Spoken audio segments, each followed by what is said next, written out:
Life is full of unique environments and people with incredible passions who thrive in them. Whether it's an astronaut floating in space or an ultramarathoner chasing the runner's high, we're all looking for ways to sleep better so we can live at our best. The ultimate chase begins when we push sleep and rest to their limits. Find out how extraordinary people chase day into night to get their best sleep in the new podcast, Chasing Sleep. Available on the iHeartRadio app and wherever you get your podcasts. Feeling a little foggy in the mornings? A little more forgetful? That's junk sleep. Those tossing, turning, unrestful nights from sleeping on a mattress that's not right for you. So let the highly trained sleep experts at Mattress Firm help you find the perfect mattress. They'll use Mattress Matcher technology to connect you with the ideal sleep products. And just like that, no more junk sleep. Talk to a Mattress Firm sleep expert and unjunk your sleep today. Visit a Mattress Firm store near you or go to mattressfirm.com.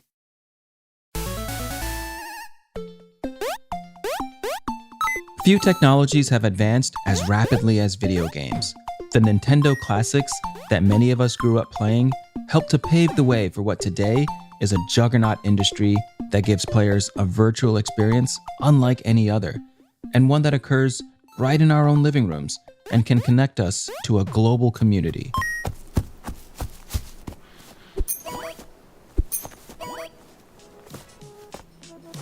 I have been gaming since I was like maybe 4 when my dad brought over the Sega Genesis. So I would say 30 years I've been gaming, which is crazy to say out loud now. Will Wiggins is a gaming content creator, graphic artist, and illustrator with a large Twitch following. Online, he goes by the name Black Oni, and he's heavily involved in the professional gaming community. It's a little addicting, right? Like, because it's something that I love doing and the people watching loved experiencing. I'm like, all right, I just have to do it more. I have to do it later. I have to make sure I'm around to get these big raids from all the other content creators who are smart and went to bed on time. Like, they'll send their people over to me. I'm like, all right, we got some viewers, we got some engagement, we got some action. And as important as viewers are, your health, none of that's going to matter if you're not there to like keep them entertained. Viewers add a whole new element to the gameplay, essentially turning a passive pastime into a globally connected community. So for Will, what started as playing a couple levels of Sonic the Hedgehog alone after school has ballooned into all-night raids and tournaments occurring across different time zones with an untold number of players. All of this happening in vast realities created by nothing more than ones and zeros.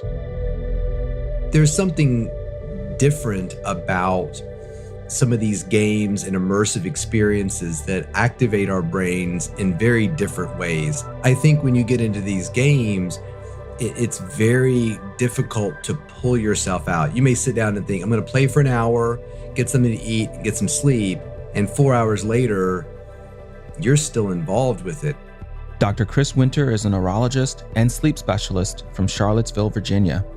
I'm the author of the book, The Rested Child, Why Your Tired, Wired, or Irritable Child May Have a Sleep Disorder and How to Help, as well as The Sleep Solution, Why Your Sleep is Broken and How to Fix It.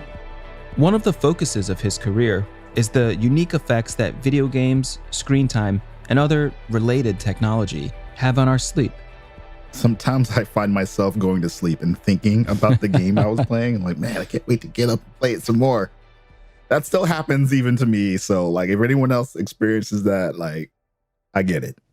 Will's experience navigating this massive community of constantly changing technology is certainly unique, and it created obstacles to getting and maintaining proper sleep, something that Chris knows all about. Using Chris's expertise, we'll delve into Will's journey to find out what happens to our sleep when we spend much of the night fighting aliens, looting dragons, and exploring virtual worlds in a way that previous generations never knew.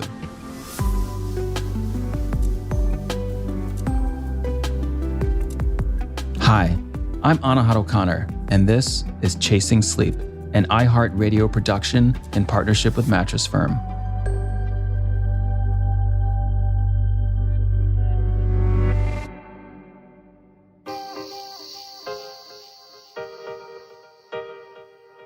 I've spent much of my career looking into the obstacles that prevent us from getting good sleep. Most of these obstacles have been with human beings since we first started walking upright. Things like stress, finding time to rest, and even the position of the sun. But a uniquely modern problem we face comes from technology, both from being bombarded by blue light from multiple screens and also from the extremely recent phenomenon of video games pulling our brains into completely different worlds, often right before we try to go to sleep at night. To our brains, these developers and these games are so good that they create real experience. Like you feel like you were in the deserted compound surrounded by zombies trying to figure out how to kill them and get to this next place where all the other players are. Like, when in fact, no, you're just sitting in a chair in your bedroom looking at a box of light. A box of light with profound effects. Many of us have fond memories of jumping on turtles and saving princesses in those boxes of light. And as the games got more intricate, not only were they more fun to play, but an entire audience started to grow that liked watching people play. A gamer streaming on Twitch like Black Oni can net tens of thousands of followers and views. Back when I was living in Boston specifically, I was working full-time, at least 40 hours a week. I was streaming at least 3 to 4 times a week. I was writing articles and posting videos. I was podcasting. And for a lot of the time, I was single, so I was able to do a lot of this. It's pretty amazing to me. So many of us have watched the gaming industry evolve literally right before our eyes, from these very unserious, blocky games where the main goal was just to jump from platform to platform, to what we have today, these now ultra sophisticated storytelling medium. As you rode the wave of this changing technology, what were some of the challenges that kept you from having a healthy sleep routine? Yeah, it was challenging, especially to realize my limitations and realize like I needed to do better about taking care of myself, even though I felt like I was. The sleep part was a really big part of really buckling down. Like, all right, I have to get more sleep or else this is just going to keep happening to me. I'm going to keep suffering. It sounds like you were aware of the challenges from pretty early on, especially because so much of the streaming traffic occurs at night. Yeah. So I did try to like squeeze in every little bit of sleep I could, but it was mostly because I was, especially being on the East Coast and trying to appease the West Coast viewers as well. I was staying up till at least 2, maybe 3 sometimes in the morning every time I streamed. And for a while, I was streaming almost every weekday. During some of this time where I was doing just all this other stuff and only getting like 5 hours of sleep, I definitely remember this distinct feeling like I was like in this fog where like I was just so much slower. Even though I was able to like do so much during that time, I knew in the back of my head that if I was able to sleep more, I would be that much more efficient. Like once I laid down and sit to go on that bed, like I was out. That was it.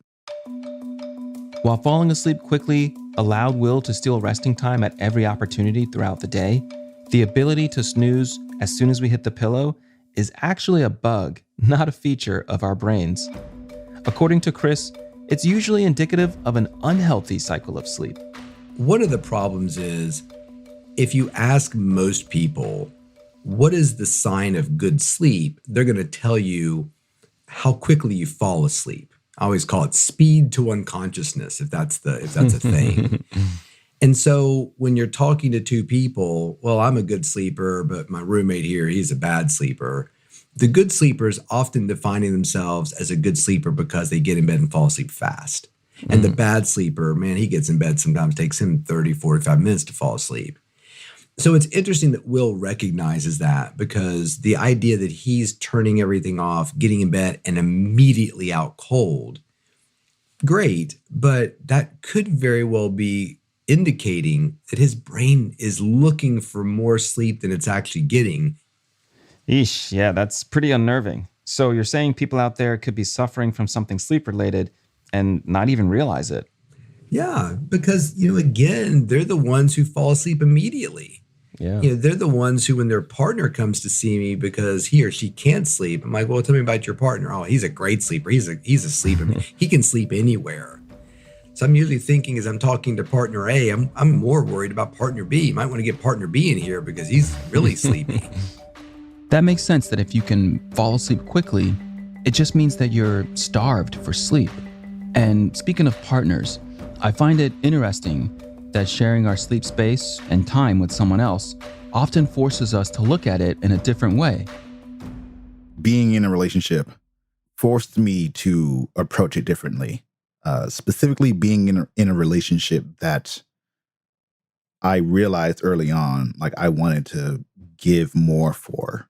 The reason I was single for so long was because like, I just wanted to, there was always that tension of like, all right, do I spend more time with her or do I spend time focusing on my business and focusing on, getting my viewership up and getting more followers and blah, blah, blah. If you can relate to being sleep-starved, and let's face it, most of us can, we tend to exhibit more of these behaviors in our younger years. I could have obviously been better about it, especially as a younger guy, but I was just trying to fire on all cylinders at all times. And it just drove a wedge in between my health and like my ambition. When we think about our sleepless youth, we might remember actually being able to perform fairly well, or at least well enough. There may have been late nights burning the midnight oil, followed by early mornings, cramming for finals, or working double shifts. It might even seem like we simply didn't need as much sleep back then. But what's really the case is that our bodies were just better at powering through without. And when you think about video gaming and the ages of people playing it, I have yet to encounter a 67-year-old who's crushing it in Call of Duty in some competition. They're young people. And the good and bad thing about young people is they can kind of abuse their bodies and still do okay. Yeah, because you're young. That's what I always tell young athletes. Like, I go out and play video games and go to bars all night long. And as long as I get 4 or 5 hours sleep, I'm great. But that's not going to last. This is the time to really invest in your sleep. We see a lot of children in our clinic. The rise of 24-hour gaming culture is definitely something that we see. In fact, one of the case studies in my new book, The Rested Child, was a family of a daughter who was spending a tremendous amount of time between, after school, before she'd go to school the next day, on platforms playing games where other people would pay her to do it, pay to watch her do it. So it was a very unusual situation of, had she been in some sort of travel soccer team, I guess as her parents would be much more supportive of it. She's going to be the next Carly Lloyd or whatever. But they fundamentally did not like the fact that she was just playing video games all the time, number one. And then number two, dramatically impairing her sleep.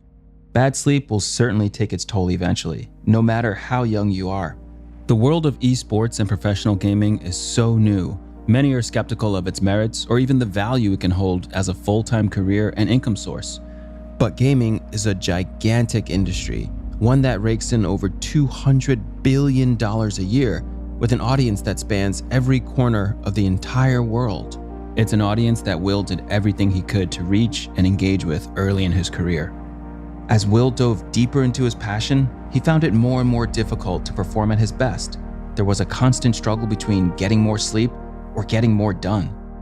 So that was always the constant friction of I know I need more sleep, but I know I have to do way more things than just that sleep would afford me at the time. It seems like waking up and playing or gaming in the middle of the day isn't really an option. The majority of this community games, views, or I guess you could say enters the chat later in the day. Would you say that's the case for your audience as well? Yeah, I think that most people who are playing, or specifically playing together with other people, are doing it in the evenings because people are off of work, they've had their dinner, looking for some way to kind of vibe out and play something with their friends, or just get real sweaty and competitive and do something really fun. Usually that happens at night. So I'm a neurologist by training, so everything boils down to the brain and real estate within the brain. And when you look at sleep and what's generating sleep and where that's happening in the brain, it's sharing real estate that's very close to parts of our brain that regulate body temperature and regulate immune modulation, strengthening or weakening our immune system. Will can definitely attest to that. He found himself wrestling with multiple debilitating bouts of sickness every year. I used to get sick like 3 to 4 times a year, just like the cold, like, or the flu, or just like some random thing that just completely takes me out. And it was because every night, every night, I was getting like 5 hours of sleep. And it's not just all-night gamers that see this effect. Any intrusion into healthy sleep has consequences. And I remember when I was in residency and doing all that call, I was just we were all constantly sick. You know, we had no backup. So unless you were dying, you had to come to work. God. I'm like, okay, well, whatever. So, and as soon as I got outside of residency, all of that went away. Cold sores went away, sicknesses went away, because there's a big tie-in. And so it's really interesting to look at some of that work on the immune system and how that works, because we've always known. I mean, our grandmothers and great grandmothers could easily have told us, hey, look, if you don't get sleep, you're going to get sick. As far as I know, the idea that you could get sick from a lack of sleep was just something people said that took a while to be proven true by science. Yeah. For a long time, it was just an anecdotal observation that if you were sleep deprived, then you'd be more susceptible to flus and colds. We've always known it, but it took a long time for science to sort of catch up and sort of prove it. And so there's a wealth of information now that really shows that quality sleep through manipulations of cytokines and immune modulating interleukins in our brain, not to mention the modulation of the chemical growth hormone, which is instrumental in strengthening and bolstering our immune system. All of those things rely on quality sleep. So when we get good sleep, we tend to shake illnesses much easier, maybe never even manifest symptoms of them.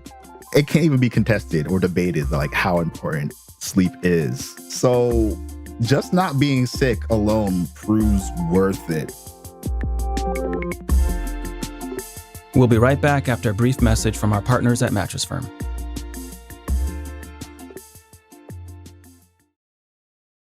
Sometimes we all feel a little foggy in the morning. We forget our phone at home or leave a cup of coffee on the roof of our car and drive away. That's what junk sleep will do to you. It's that tossing and turning all night that comes from sleeping on the wrong mattress. That's no way to live. You need a restful night's sleep to be at your best every day. So head to Mattress Firm and get started on the quality sleep you deserve. Mattress Firm's highly trained sleep experts will help you find the perfect mattress. They'll use Mattress Matcher technology to connect you with the ideal sleep products, just by getting the answers to 6 simple questions. And then, finally, you can start getting the rest you need. No more sending emails to the wrong people. No more putting your car keys in the dishwasher. Talk to a sleep expert at Mattress Firm and unjunk your sleep today. Visit a Mattress Firm store near you or go to mattressfirm.com. And now back to chasing sleep. So we have this fantastic community and platform for content creation, entertainment, global connection, you name it. Mm-hmm. It's incredibly rewarding. We can do it from the comfort of our homes. It unites people from all over the world. But the downside is that it forces us to be staring at these harmful blue screens, these basically light boxes, for hours at a time, and often right up until bedtime. So there's got to be ways that you deal with this. What are some techniques that you use to make all this screen time easier on yourself? I do wear protective glasses whenever I am playing, just because I know that, based on studies, that it has some type of impact on me. So I have 2 pairs of protective glasses for gaming specifically, or for making art. One has an amber tint, so these ones have a little bit of like a blue light blocking filter in them. And the other one is a crystalline one that has anti-glare, anti-blue light, but it's much more subtle. It's more clear. I use that for when I'm designing. And then I wear the glasses, protective glasses, pretty much all the time whenever I'm creating content on Twitch or Facebook or whatever it is, just because like I know that does have an impact on your eye strain, which has an impact on the way you sleep. And then introducing the blue light into that as well. Yeah, I mean, it is a box of light after all. And when you add in late night hours and stressful gaming situations, it can be pretty straining. But neutralizing that light may help to reduce the damaging effects of late night gaming. Light in general is problematic. In other words, our bodies sort of set our circadian rhythm in a large part based upon available light. So when there's lots of light out, your body understands that it's daytime. We need to be awake, looking for food, reproducing, whatever organisms do during the day. And then as the light becomes diminished, it's a really strong trigger through the chemical melatonin for us to get ready to go to bed. But just the light in general being right there, a 1.5 feet from your face, really bright, very exciting, is interrupting your brain's natural signaling of telling you it's nighttime, it's time to go to bed. In fact, your brain thinks very differently when you're in front of that screen and you see all that light. It's like, oh, it's lunchtime. This is the time to be awake. So when you're done with that session and turn your light out at midnight, your brain doesn't necessarily quickly realize that it's nighttime. And Will reminds us that when we're worrying about the big screen, don't forget about that little screen that all of us can easily look at too much. Trying not to be on your phone too much when you're in the bed is a big one too. Usually when I'm going to bed, like I'm ready to sleep. So I'll look at it so that I can set my alarm, read any emails that may have come through that I might have missed. Beyond that, I'm not really on my phone too much when I'm in the bedroom, just because like I know that you can stay up much longer.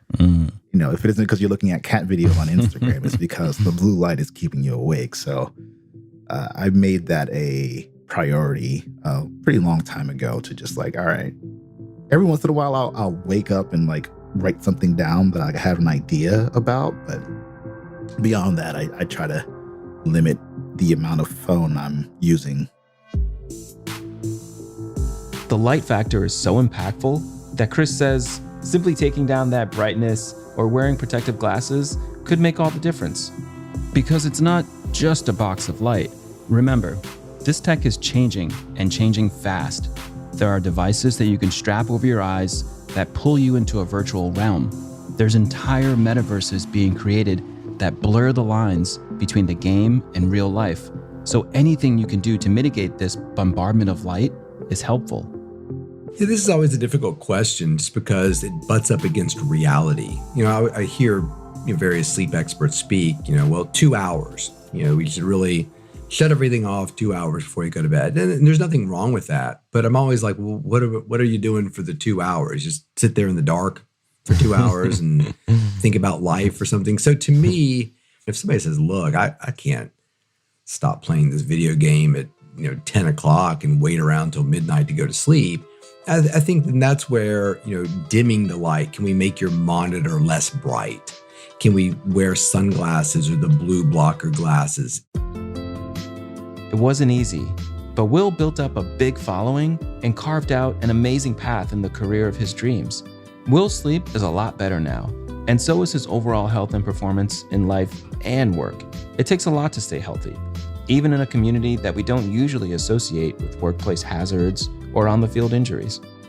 Beyond, prioritizing time to make sure you sleep is find out what you like with regards to how you sleep and be conscious of your health. So I'm going to reference a competitive fighting game player. He goes by Tokido, and he's an excellent gamer. Not only is he excels at the mechanical part of being a gamer, but he is one of the people who really pushed the narrative of why it's important to take your health seriously when it comes to gaming, because it's not always considered like a high impact or performance based profession, right? Like not like being a basketball player. Taking your health into consideration is just as important as how you strategize within games to be better about them. Having the immune system to be able to do those late nights whenever you need to, like on rare occasions, like having the mental and physical fortitude to be able to do that without straining yourself too much.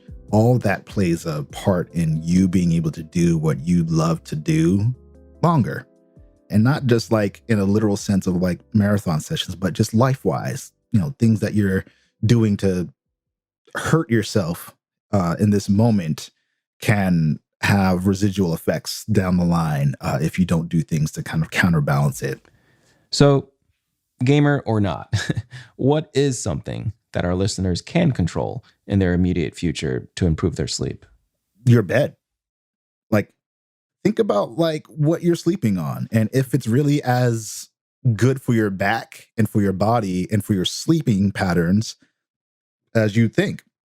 So being aware of your sleeping habits and how you like to sleep, and if you're a back sleeper or a side sleeper, the size of the bed, the firmness of it, the softness of it, having all of those elements into play as well with your health can make a big impact in how well you sleep. So having some kind of priority on making sure your bed is what you need it to be for you to sleep your best is also a big part of your overall health, and something that'll help you keep doing what you love to do longer. There you have it, our beds. Just as each gamer has their console or PC of choice, their favorite controllers and hardware, each of us should treat the thing we sleep on as a tool for better rest. Gaming isn't the only industry that evolves to challenge our sleep. As our world continues to progress and modernize, we can face all sorts of challenges that our hunter-gatherer ancestors couldn't even dream of. I was talking to somebody who was a professor one time, and she said the hardest part about her job was preparing people for jobs that don't exist now. Meaning that I'm talking to a student, and in 5 years, they'll be doing something that I didn't even know existed. And I think that really speaks to the rapid evolution of things that are happening right now, particularly within technology. And if somebody said, what are the biggest threat to a younger person in terms of their sleep, I would say it's technology. And if technology is the biggest challenge to sleep, that puts people like Will Wiggins right in the thick of it.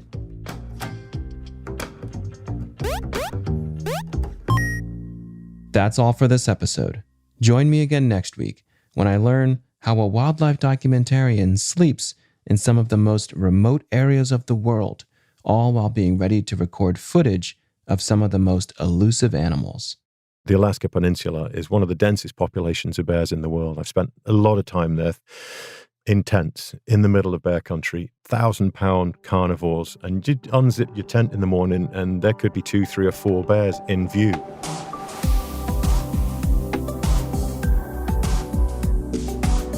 We want to hear from you. Leave a rating or review for our show on your podcast player of choice. You can find me on Twitter @AnaharuConnor.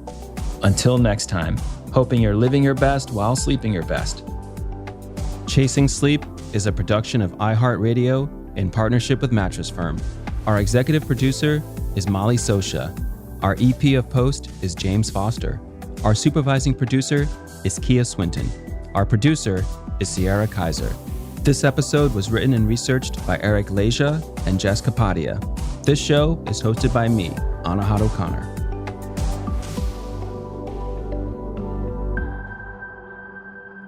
Life is full of unique environments and people with incredible passions who thrive in them.